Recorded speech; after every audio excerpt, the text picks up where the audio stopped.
Chapter 13. Run as fast as you can.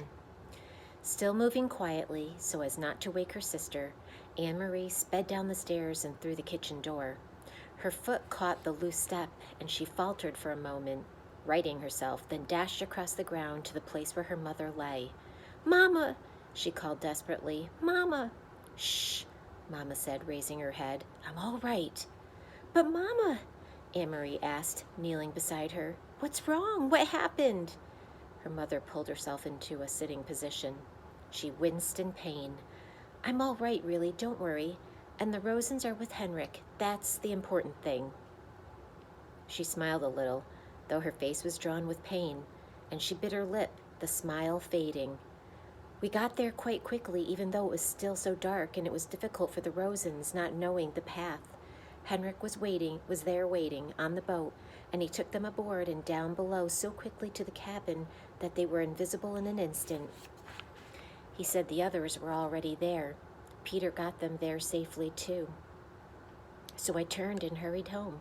I was so anxious to get back to you girls. I should have been more careful." Talking softly, she brushed some grass and dirt from her hands. "Can you believe it? I was nearly here. Well, maybe just halfway, when I tripped over a root and went sprawling." Mama sighed. "So clumsy," she said, as if she were scolding herself. "I'm afraid my ankle is broken, Anne-Marie. Thank goodness it is nothing worse. An ankle mends, and I am home, and the Rosens are with Henrik." "You should have seen me, Anne-Marie," she said, shaking her head with a wry look. "Your proper mama, crawling inch by inch. I probably looked like a drunkard." She reached for Anne-Marie's arm. "Here, let me lean on you. I think if you support me on this side, I can make my way up to the house. Goodness, what a clumsy fool I am. Here, let me put my arm over your shoulders. You're such a good, strong, brave girl. Now, very slowly. There." Mama's face was white with pain. Anne-Marie could see it even through the faint light of the approaching dawn.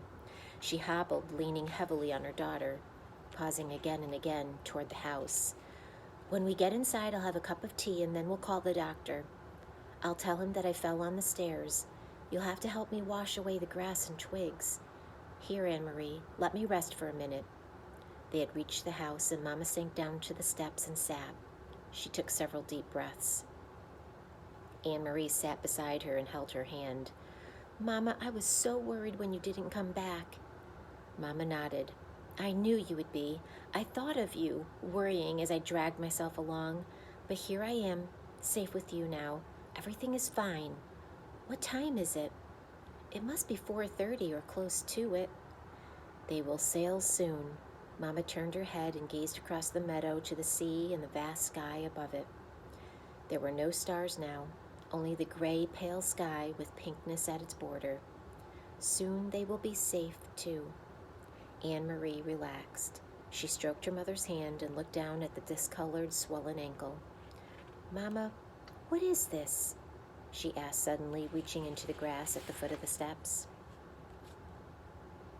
Mama looked. She gasped. "Oh my God," she said. Anne-Marie picked it up. She recognized it now, knew what it was.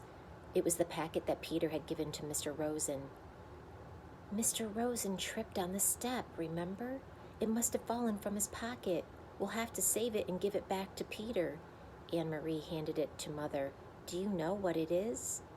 Her mother didn't answer. Her face was stricken. She looked at the path and down at her ankle. "It's important, isn't it, Mama? It was for Uncle Henrik. I remember Peter said it was very important. I heard him tell Mr. Rosen." Her mother tried to stand but fell back against the steps with a groan. "My God," she murmured again. "It may all have been for nothing." Anne-Marie took the packet from her mother's hand and stood. "I will take it," she said. "I know the way, and it's almost light now. I can run like the wind." Mama spoke quickly, her voice tense. "Anne-Marie, go into the house and get the small basket on the table. Quickly, quickly. Put an apple into it and some cheese. Put this packet underneath. Do you understand? Hurry." Anne-Marie did instantly as she was told. The basket, the packet at the bottom. She covered it with a napkin, then some wrapped cheese, an apple. She glanced around the kitchen, saw some bread, and added that. The little basket was full. She took it to where her mother was. "You must run to the boat. If anyone should stop you." "Who would stop me?"